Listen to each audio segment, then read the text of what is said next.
Welcome to Designing Healthcare That Cares, the show where we explore how to build healthcare systems where people and performance thrive.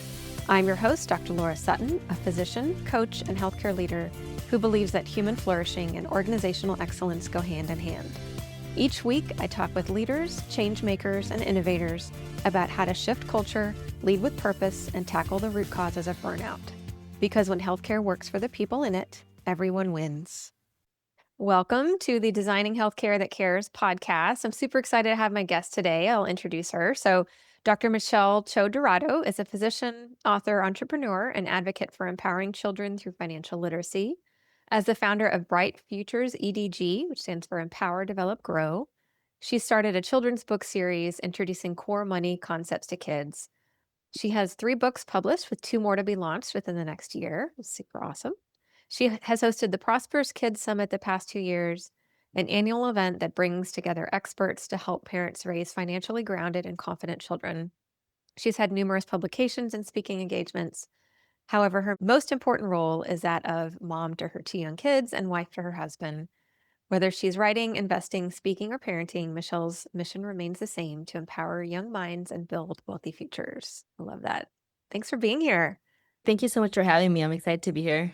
Yeah, it's good to see you. So we got to know each other, what, like 2 or 3 years ago as part Yeah. of Peter Kim, the master connector, and his masterminds brought us together, and it's just been so cool. I think we were in the mastermind together when your first book published, and have my signed copy of that, which is very cool. My daughter thought that was a really special gift, and then just seeing everything that you've been able to create is incredible. Thank you so much. Yeah, I think we were both kind of getting started, and it's really fun to remember back to when we were just giving each other advice on things, just Yes. launching our businesses and thinking of new ways to do things, and just to see where both of us are now. And congrats to you. I know you have a book as well, and things have really progressed. So it's just exciting. Yeah, thanks. All right. So tell us about you, about Michelle, and how you became a children's book author.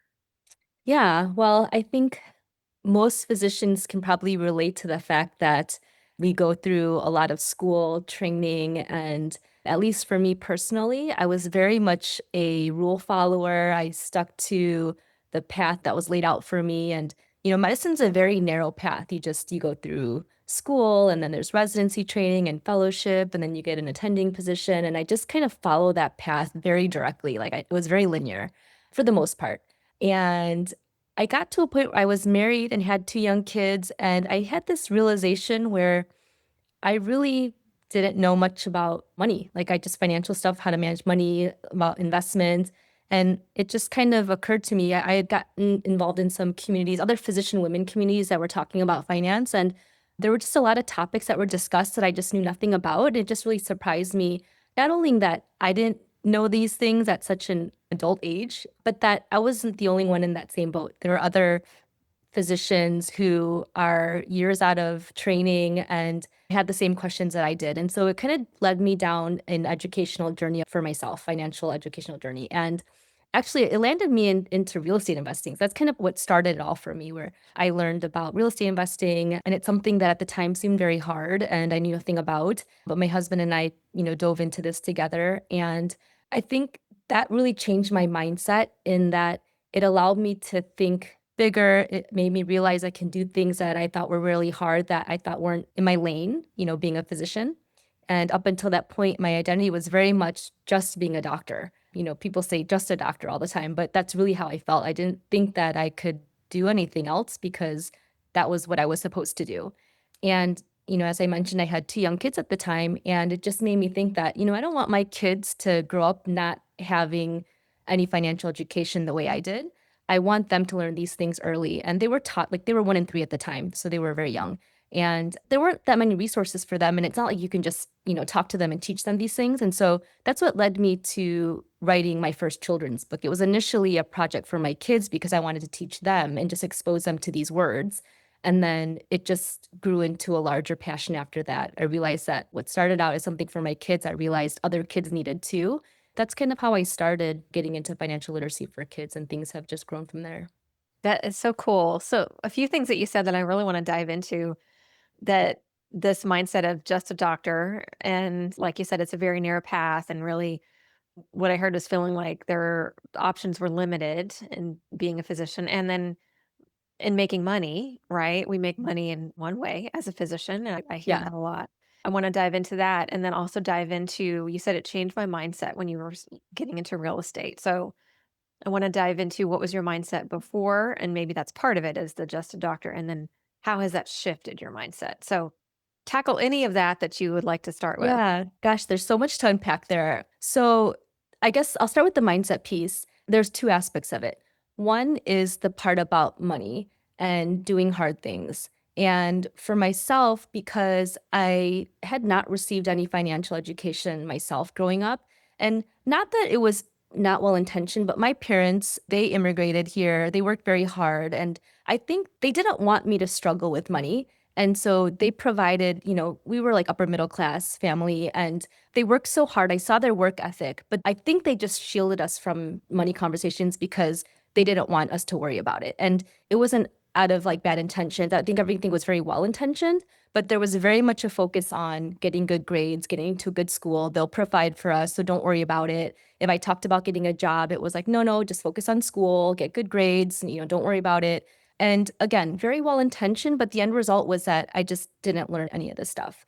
And so fast forward as an adult, like in training and even as an attending, I mean, I was almost 10 years into attending ship when I had all these realizations.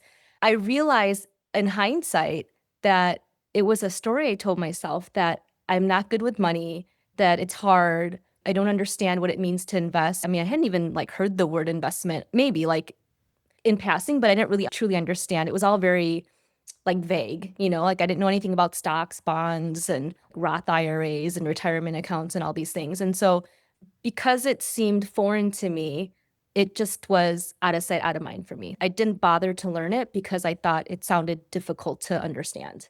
That was one thing. So that would say that that was understanding that that was a limiting belief of mine, was that money was difficult, money was hard to understand. And so why bother?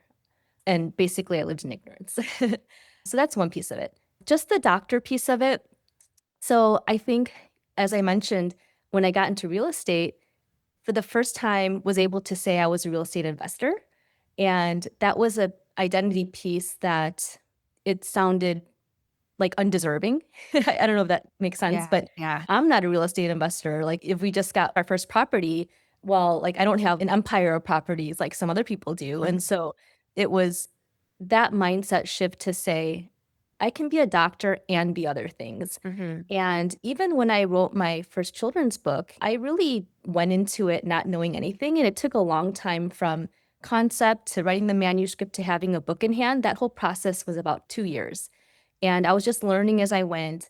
And for a very long time, I think until right before I had my actual book, I never told anyone that I had even written a book because it seemed unreal and I didn't consider myself an author. I think someone had told me, Michelle, you wrote a book, you're an author. And actually, right after I got my book published, I went to an author conference. And before I even considered myself an author, just because it was me stepping out of my comfort zone where I Yeah. felt like I needed to learn.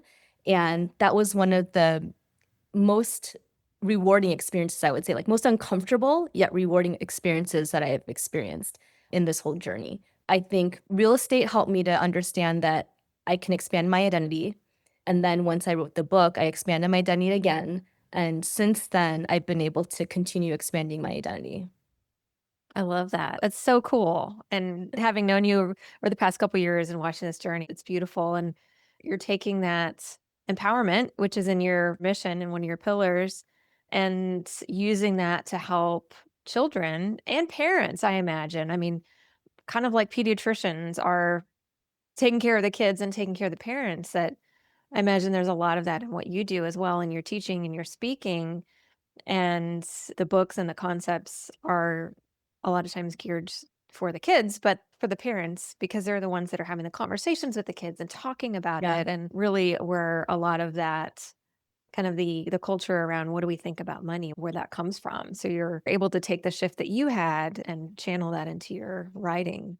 Yeah. It's And I'll share beautiful. one more piece of that is that I left practice about 5 years ago. I'm a pediatric gastroenterologist by training. I work now as a medical director doing utilization management. And when I made that transition, in that transition is when I was going through all these things. But when I left practice, I went through a separate identity crisis of leaving medicine and not being a clinician. Hmm. And at the time, I didn't even know what I was experiencing. It's like you dedicate so much of your life and energy into doing one thing, and that's to be in practice. And so when I made the decision to leave, it was a decision for our family. And now, obviously, it's the best thing. And I feel very blessed and grateful. But Hmm. at the time, going through that transition, it was another shift in my identity that I wasn't expecting to feel, kind of had to grieve my life as a clinician. And now I remember someone telling me, they don't take away your MD, like you're still a doctor, you know? Yeah. And I'm like, yes, good point. But it was a shift. And so now being able to shift my energy and passion to doing financial literacy for kids, I've always had a heart towards pediatric patients. And it's just so rewarding because I feel like I'm able to still take care of that population in a different way and provide very real world life skills in a different way than when I was in practice in like pediatric GI health. Yeah, that's super cool. And I know I felt that identity shift for myself going from practicing physician and my corporate role and then business owner. And then I went back into part-time practice. And so I don't know if that was really to feed that part of my ego, but I do Yeah. enjoy it. I do enjoy it. And I do it on my own terms, which is great. It's a little bit weird when people say, "What do you do?" Well, I'm a doctor. Oh, where's your practice? Well, Yeah. it's a tough thing to see. I know a lot of our friends and colleagues have experienced that. And so tell us, you have your first two books and then you have a couple more in the works, in the wings. So tell us about the evolution. So Mimi is prominent in your first book. Does she stay around for your other books Yeah, or so she's the main character in all of my yeah. books. I just launched my third book in May, and Oh, then I okay, have awesome. four and five coming out within the next year. So I developed a little book series, and I hope to continue that. We'll see. There are a lot of other collaborations and other things that are going on that are exciting right now, so we'll see what pans out. But yeah, I mean, the idea was the first book was more me starting a business and kind of going through introducing all the different concepts of money, like saving and budgeting. And she starts a business and she invests money and, she hires her brother and learns to donate to charity. And, that causes some delayed gratification for her reaching her goal. My initial thought with that was just really like exposing young kids to these money concepts in words. Because I think even if kids aren't old enough to really comprehend or have discussions on about money or financial education, them just hearing them in like a fun way, in like if you're going to read a bedtime story anyway and you're sharing these fun stories, the more you hear the words, I think the more it sticks. And then also over time, they're more likely to understand them sooner. My kids, I'll just share a story, but my daughter, when she was 4, we have this money box and one of the compartments is invest. She was putting a coin into that invest column and, like she was 4 at the time. And I'm like, she probably doesn't really know what invest means. And I don't expect them to, but my husband and I just talk very transparently at home. And so I asked her, what does it mean to invest? And she looked at me and she said, grow. I was just so surprised that I don't think she really understood like what an investment was, but the fact that she was able to tie the word to grow to invest, I think she just hears us talking about it. And so I'm confident that she will understand it sooner than someone like me who learned at the age of 40, Mhm. I wanted to create a character, one that my children can see in themselves, and then two, to see that this little girl can do these things that most people think, or maybe a child thinks that only an adult can do, like start a business and have this small idea that grows into something and just really feel empowered and then say, like, if she can do it, then I can do it too. And then learn along the way. And so each story after that kind of focuses on one concept. So the second book is about earning money, the third book is about saving, and then I have one on giving and investing coming out. So Yeah, that's cool. Yeah, thanks for clarifying. You've got the 3 out. So, so cool. And you started to speak to this, and as much as you would like to share, how has this informed your conversations with your kids, and how involved have they been in the whole process?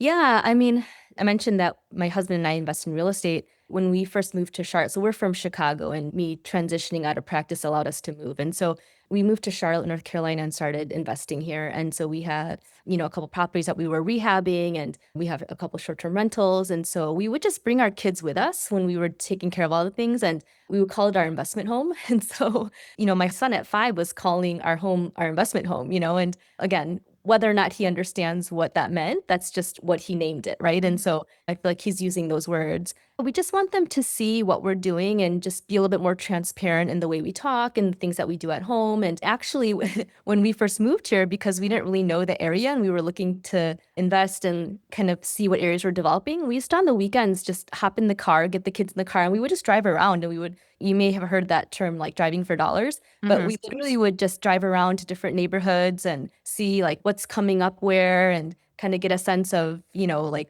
where homes are developing or where neighborhoods are developing. And we would just bring our kids with us, and they would just hear us talk. And so, I think that's one of the most important things that I think I lacked growing up, was just transparency about money at home.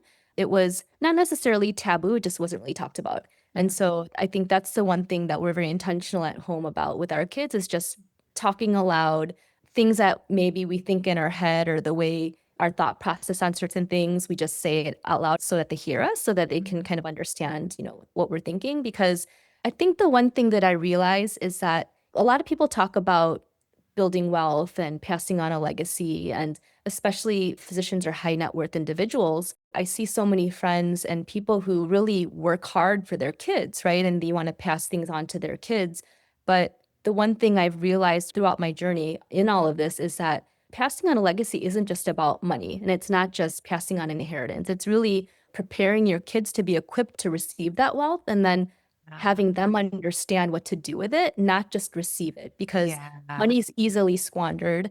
And that's actually a statistic among wealthy families. 90% of wealth is gone by third generation, 70% by the second. And it's because the kids are not equipped to manage what they receive and multiply that. It's more, if you just see it dollars and material money, then, the kids aren't equipped to really be good stewards of that. And so I think that's something that we're just mindful of. Yeah. I love that. It's so important. And I think it seems like something that not a lot of people really think about. Mhm. And just like what you said, I didn't know the statistics. It makes perfect sense that a trust fund recipient, if they haven't been given the tools and they don't know what to do with this money, or if they get it at a young age and don't have the maturity in order to Yeah, receive it and manage it, then the likelihood of them squandering it is really, really high. And that's so important. And that's yeah, how that legacy continues, how you really yeah, do build generational wealth so that it yeah, multiplies and doesn't yeah, diminish. Yeah. yeah, for sure.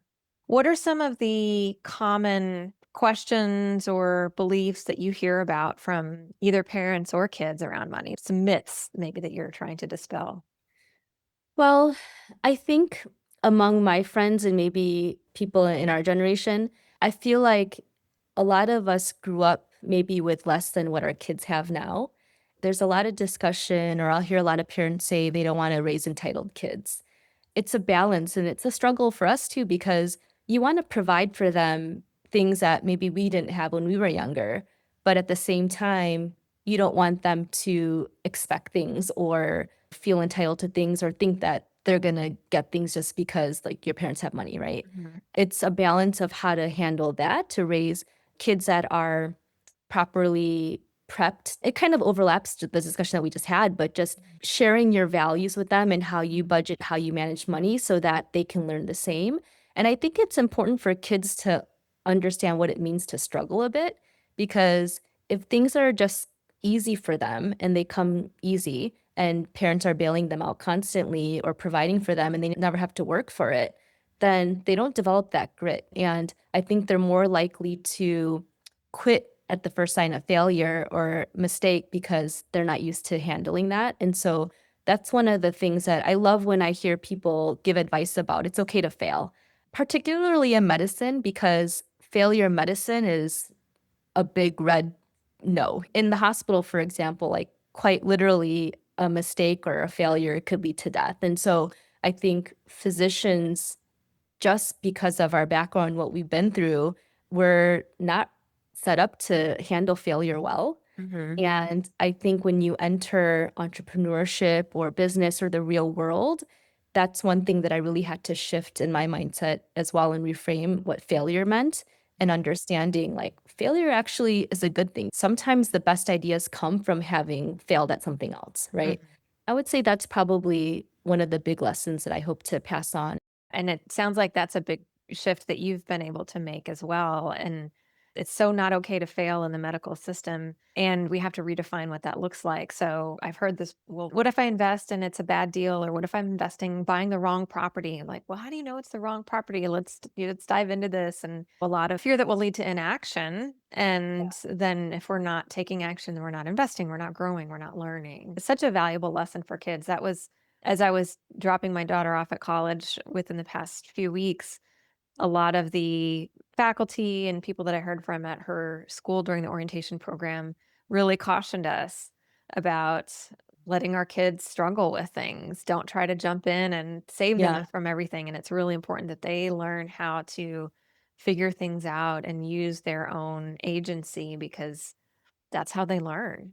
Yeah. I was talking to a college counselor and, he was talking about how parents tend to get so involved in the preparation for college and just the whole journey of picking where to go that they forget to allow the kids to be in the driver's seat. Really getting into college or the college that you want is not the end goal. It's really preparing your kid to, once they get there, be good on their own and teaching kids to be independent. And I think it's sometimes really hard as parents to see your kids struggle or see them fall down. But I think Mhm. the best thing you can do is just let them figure it out on their own. And my kids are still little. I still worry that I'm going to be wanting to jump right in, but I'll have to fight that urge.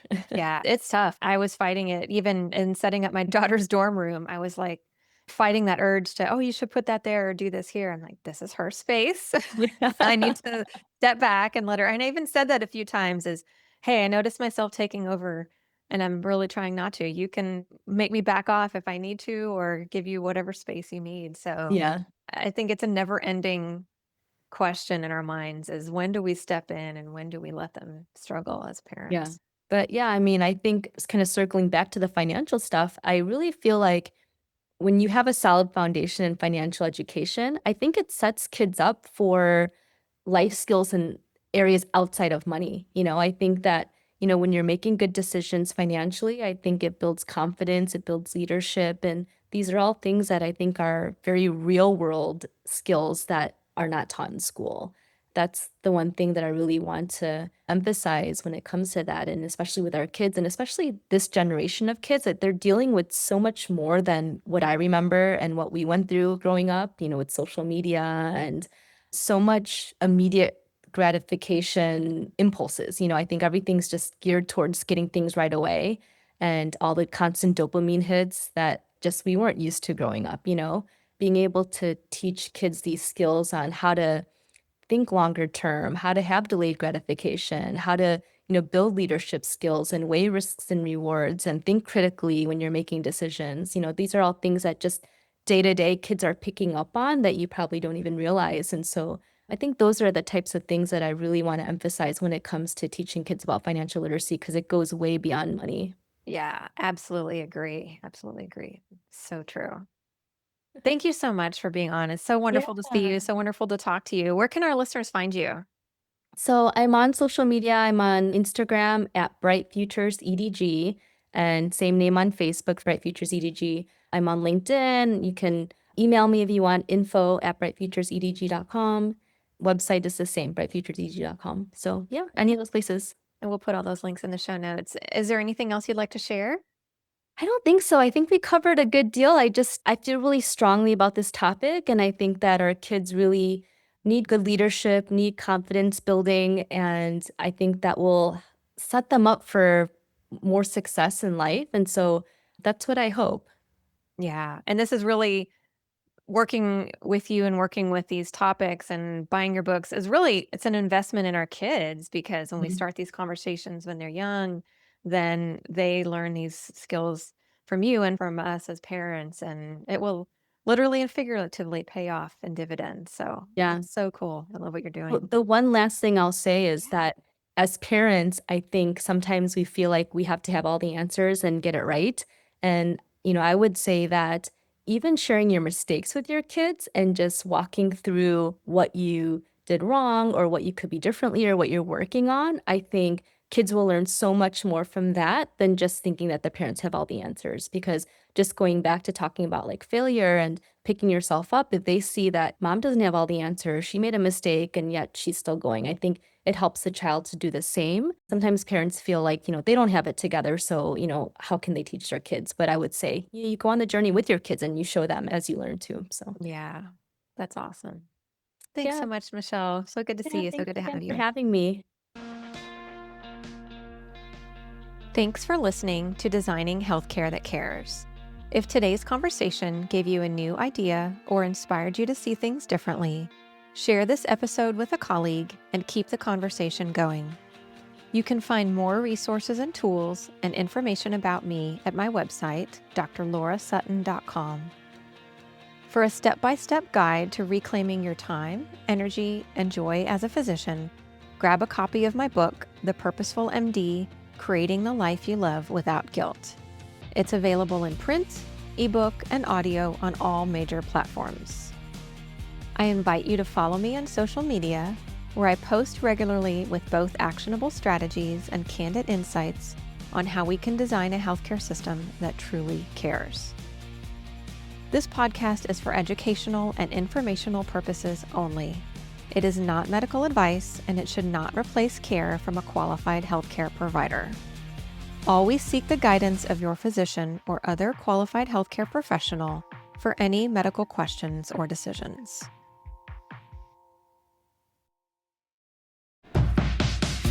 Thanks for listening to Designing Healthcare That Cares.